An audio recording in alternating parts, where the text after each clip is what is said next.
Hi, everyone. Today is March 3rd, 2021. I'm Trey Dobson, Chief Medical Officer at Southwestern Vermont Medical Center and Emergency Medicine Physician with Dartmouth Hitchcock Health. And this is Medical Matters Weekly, a show about aspects of healthcare that matter to you most. You can submit your questions on Facebook Live, and we already have some questions that have been coming in. And the title of our show today is Getting to Herd Immunity. My guests are pharmacist Rob Sherman and Emily Bonnier. And Rob is the Director of Pharmacy Services at Southwestern Vermont Medical Center. Welcome. We're excited to have you. He received his bachelor's and doctorate in pharmacy from the University of Connecticut. And you have worked at SVMC for a few years, since 1989. Is that right, Rob? That is correct, Trey. Thank you for having us today. Yeah. I am a long employee here. I started out in engineering in 1989, mowing the grass. That is great. So you went from mowing the grass to mixing the medicines for our community, which is fantastic. And you've been the department director since 2015, I believe?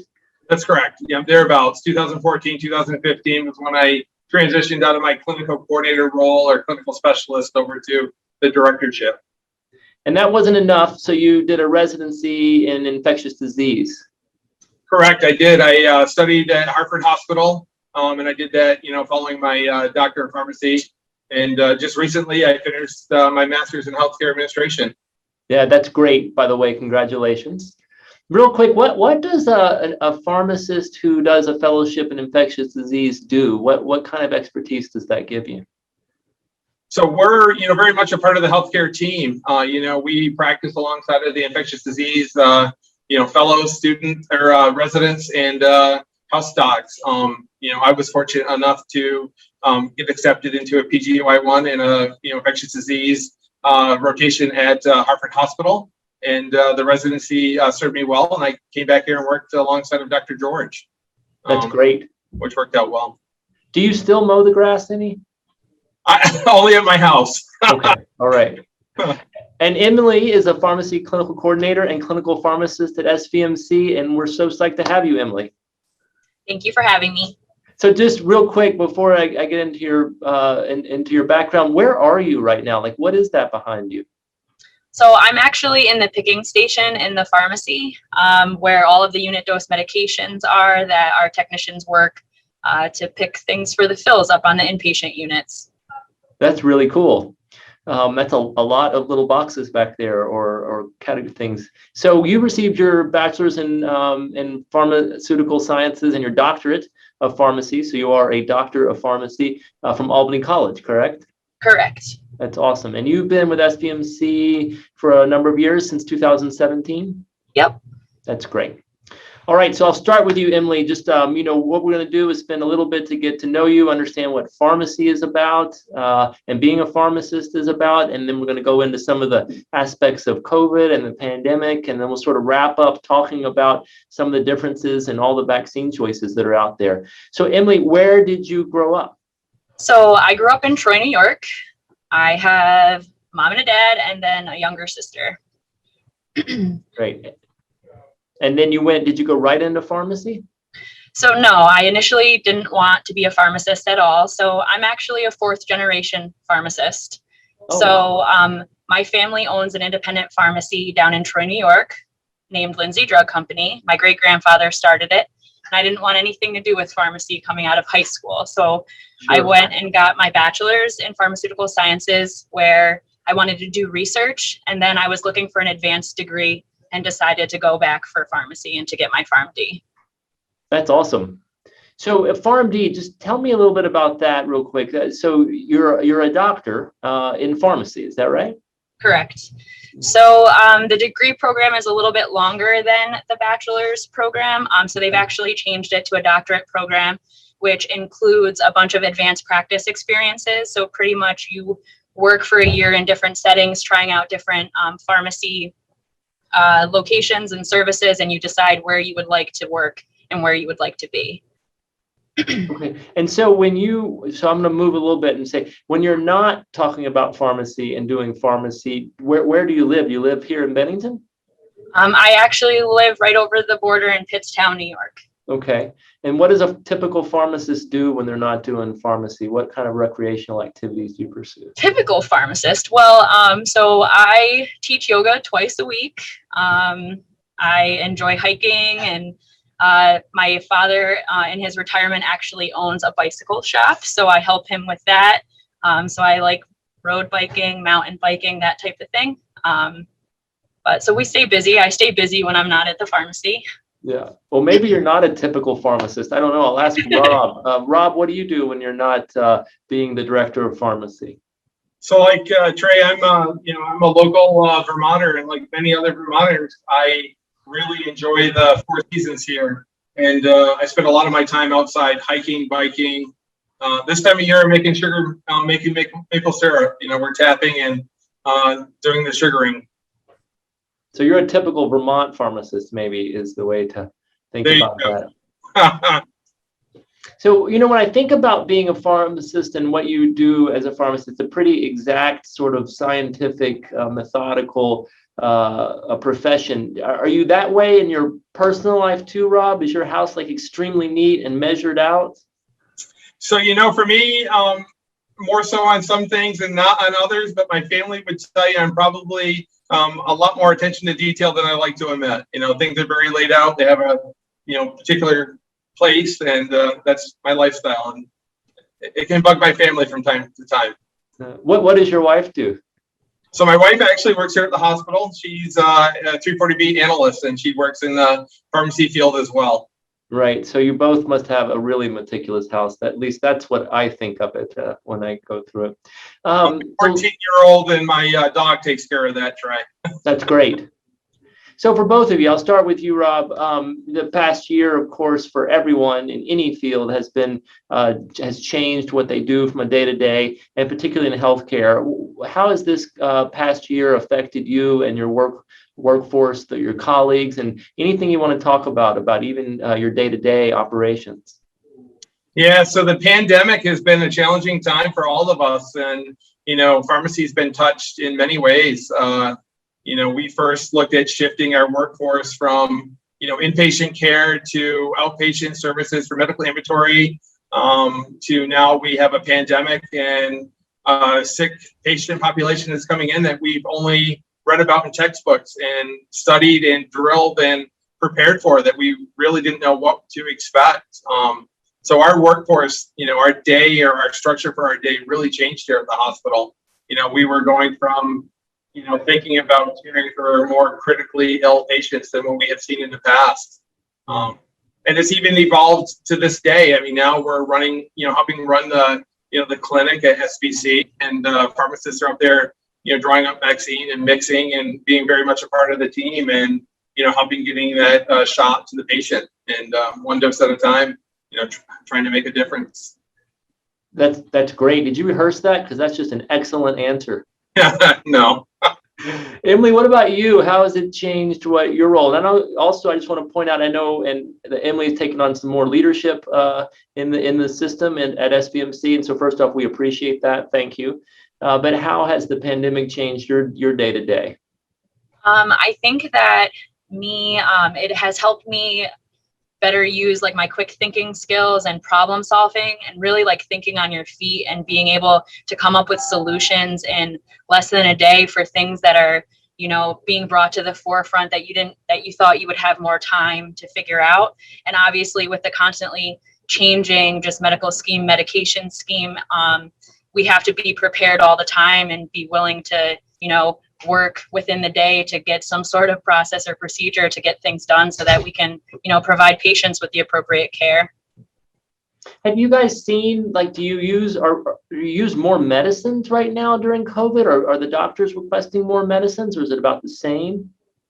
And I'm not talking about vaccine, just, for the public, they very much support the system and the nurses and all of us, and they see that our volumes have risen at times. Are you seeing more requests for medicines or not really? So I can jump in there and start off, Trey. I think we're seeing about the same amount of requests. It's just the medication may be used in a different way. We're now seeing meds that were used for rheumatoid arthritis that are now being considered for COVID patients or used in a different manner than what we're used to.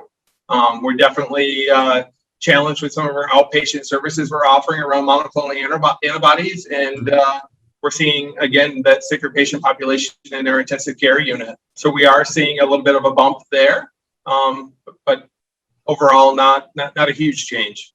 Let's talk about some of those medicines, Rob. Why don't we just start with some of the inpatient medicines like remdesivir and how SVMC has acquired that drug?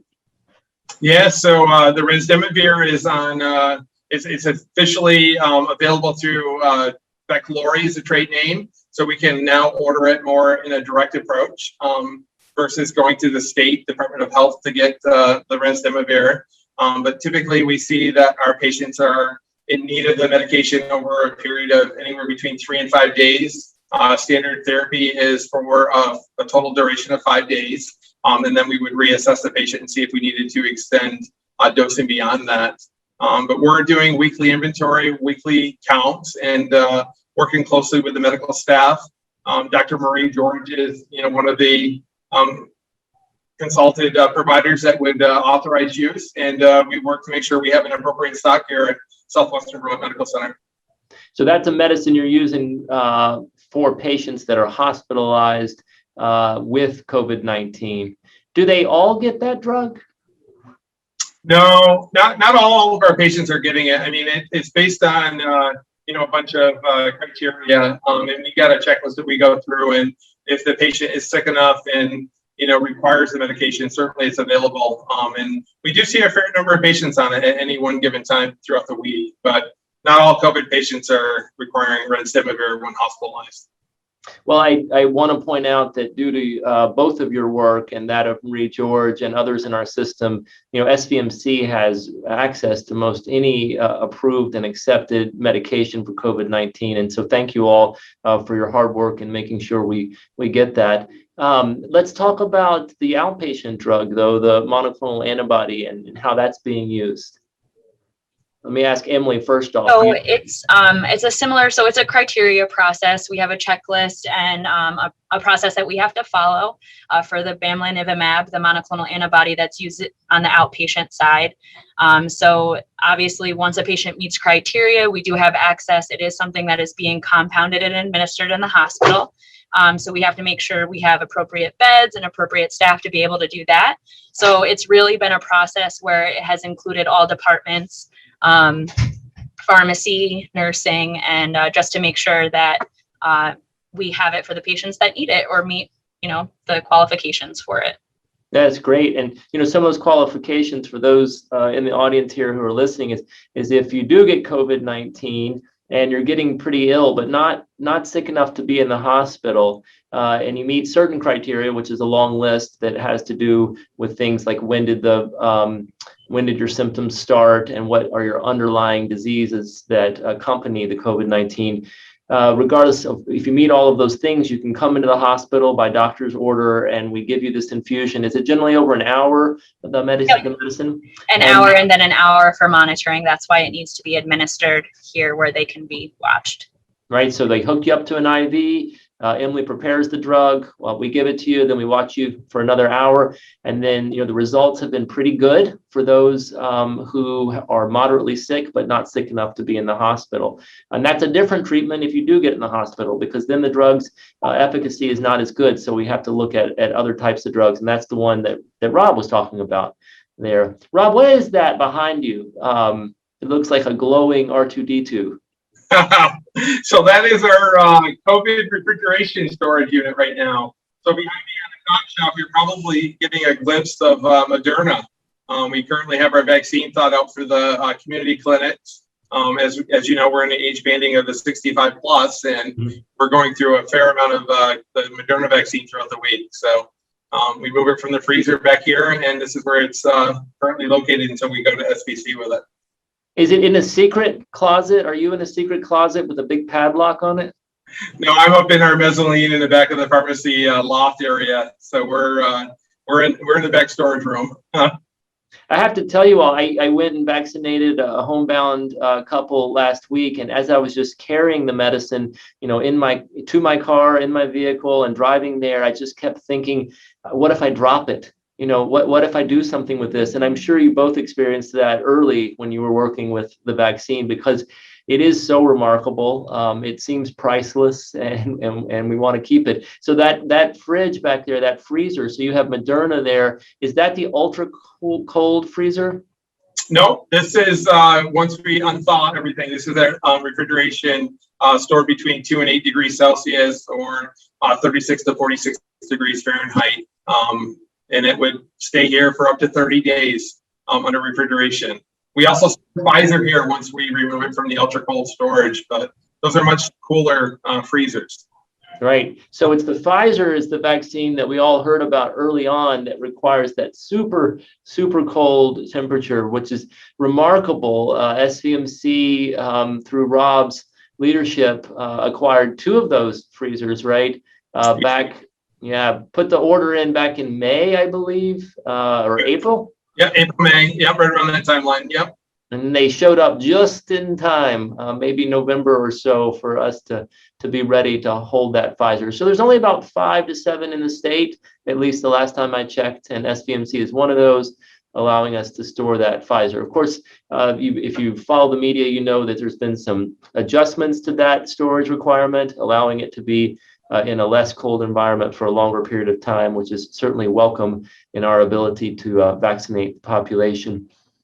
And we're doing pretty well. We've got about 19 to 20% of the state vaccinated so far. And if we look at those over 75, it's nearly 80%. 80% of people above 75 in Vermont have at least received their first shot of vaccine, which is an incredible feat. Of course, those are the folks that are at most risk of hospitalization and death. And that is the reason why we started with that group to begin with. So my understanding is that the vaccination clinic is up at Southern Vermont College. It's more than my understanding, but as I interview, I will say it that way. Are you up there every day, Rob and Emily? Almost. Yeah, Emily, you can step in and Yep. So I'm running most of the process up there, and the troubleshooting, and obviously relaying back to Rob. He's stepping in where he can, but no, I'm up there. Today we had a very large day, about 350 vaccines. So Wow. we're starting to push the volume, which is wonderful. And it's definitely very different than, any vaccine process that I've ever been through myself before. And take us through that real quick. So you're up there, you get into the gym at whatever time, 6 or 7 in the morning, and what do you do? So it's a very team-based approach. We usually have some sort of huddle in the morning, but pharmacies primarily works with preparing the vaccine. So we're just drawing up vaccine doses, whether it's Pfizer or Moderna, based on numbers and counts that we're preparing the day before. And with a beyond use date of only 6 hours of the vaccine being in the syringe, we have to play with numbers to make sure that we are using all vaccine, because still to this date, I believe we have not wasted any vaccine, and we are being able to administer any last or extra doses to the community and to the populations. And that's the reason we have to be so concerned about that, is just because of the odd numbers, or the numbers of doses that we can pull from every vaccine compared to the number of appointments that are being allowed through the state. Right. I'm so glad you brought that up, Emily, and just want to say that again to emphasize it to the community. From the very beginning, we anticipated what people have termed extra doses at the end of the day. We have a process where we get those doses to people that are in the right age band, and we make sure, and we have not wasted any vaccine. It has always gone into people's arms.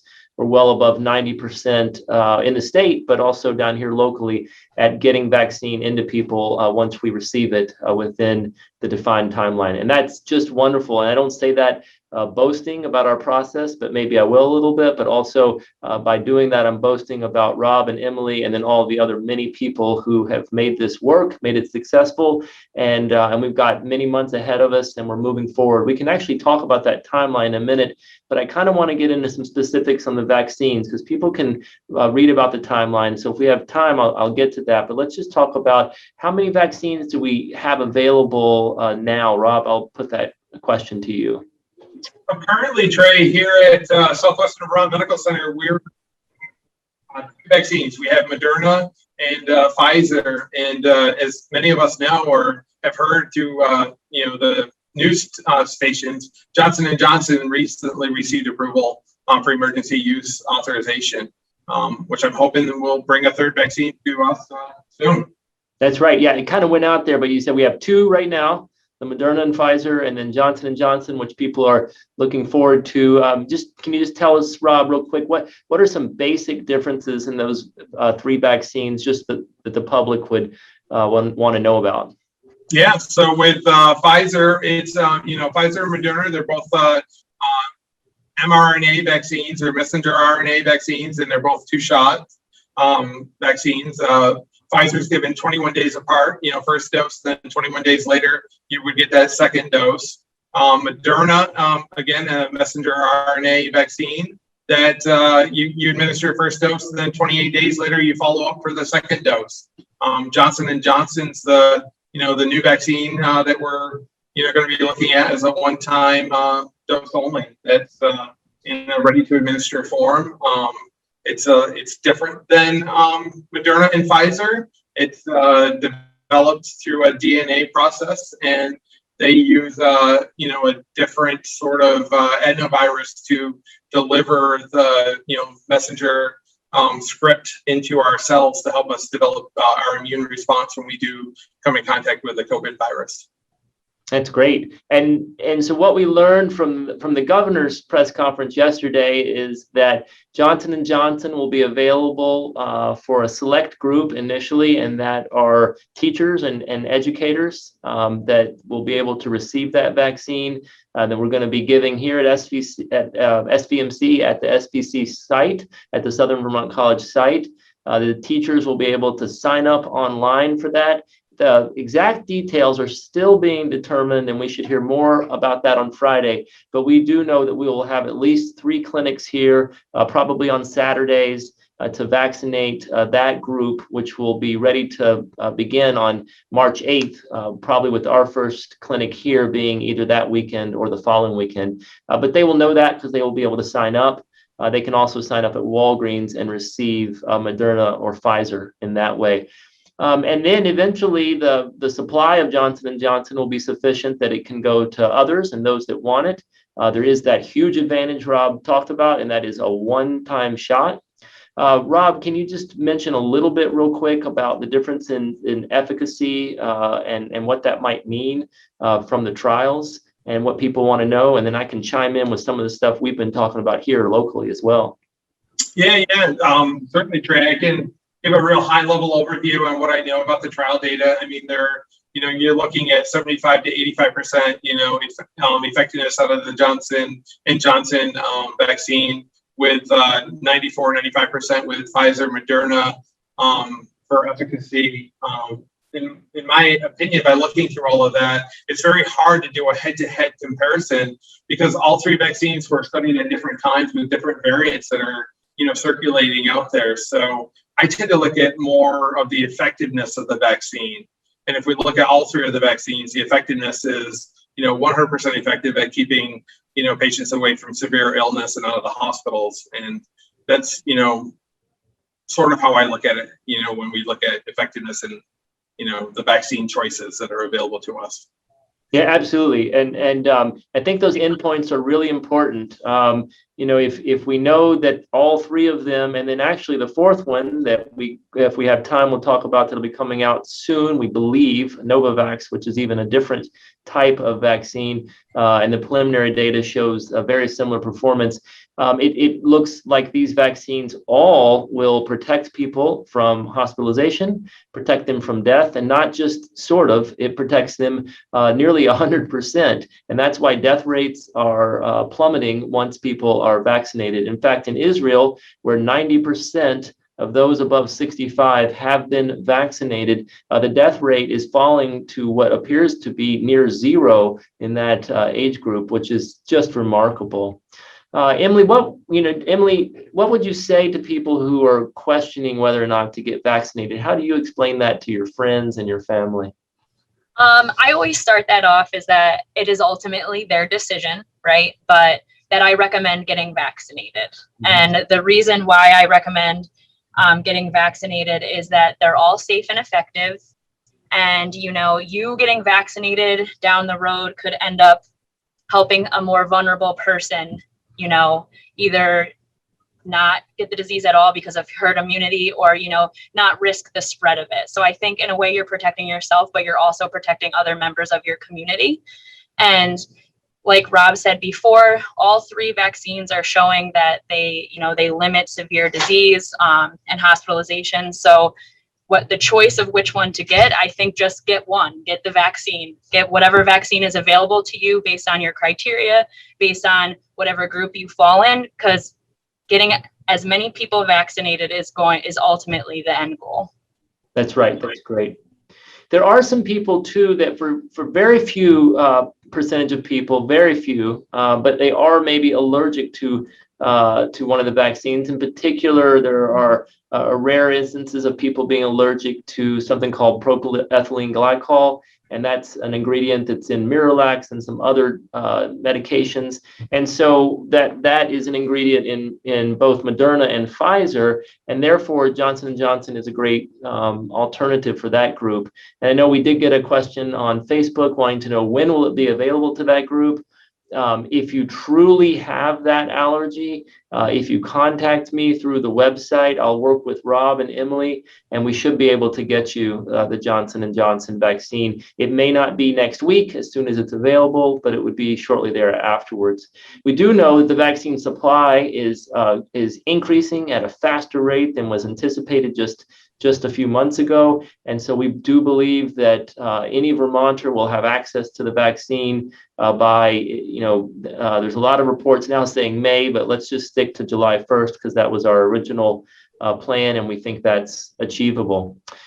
Just as we're wrapping up here, because we're approaching 30 minutes, I want to make sure to catch a few questions from Facebook here, and one that was sent out earlier. This is about gathering. So this kind of going to shift and say, what are the restrictions? What are restrictions for travel, and how does vaccination affect that? So I think most people watching this know that the Department of Health and the governor did remove the requirement for quarantine if you travel outside of the state, if you are fully vaccinated. And by fully vaccinated means you've received all of the shots in the series, which could be 2 for Moderna and Pfizer and 1 for Johnson & Johnson, and then 14 days has elapsed for you to develop that immunity. But the question is, it actually says that in the banner, we mentioned that fully vaccinated households may gather together, but yet the governor reported that it can only be 2 families, and it was a little confusing because one needs to be fully vaccinated and one can be partially vaccinated, and it is difficult. So I would say that we try to follow the governor's orders and the restrictions in place, and that would be to just stay with one household that has been vaccinated. I will say that pretty quickly over each week, these restrictions will probably be lessened as long as we keep up a good vaccination rate. Of course, the CDC is warning not to remove restrictions and mitigation measures too quickly, and we will not do that in Vermont, as opposed to what some other states are doing. But at the same time, as we're now at 20% of the state vaccinated, when we get to 30% and 40%, we certainly should and want to reduce some of those restrictions, including the gathering aspect.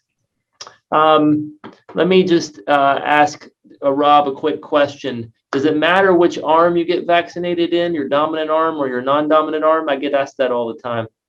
It's funny, Emily and I were talking about this before we got Really? online, and I know Emily and I probably differ. I take it in my non-dominant arm, only because I like to work the muscle when I can and work out the pains. But I know Emily was saying that she likes to take it in her dominant arm because moving that arm around and working that muscle helps lessen everything. Sure. Well, it does create a little bit of a sore arm. I think many people have seen that. The same thing can happen with the flu and other vaccines, but it's just last a couple of days and then you move on. And it certainly didn't limit my activity. Emily, did it limit any of your yoga teaching? No, That's I great. definitely could feel it in the class that I taught the night after my vaccine, but it's just soreness, just normal soreness. Well, I'd like to thank everyone for joining us on Medical Matters Weekly today, and thank our guest in particular, Rob Sherman and Emily Bonnier, and then also Mike Cutler from CAT TV, Ray Smith from Southwestern Vermont Health Center, Ashley Jowett from Southwestern Vermont Healthcare. I'm Trey Dobson. Go out and find joy in everything you do, even in the face of adversity, and we'll see you next week.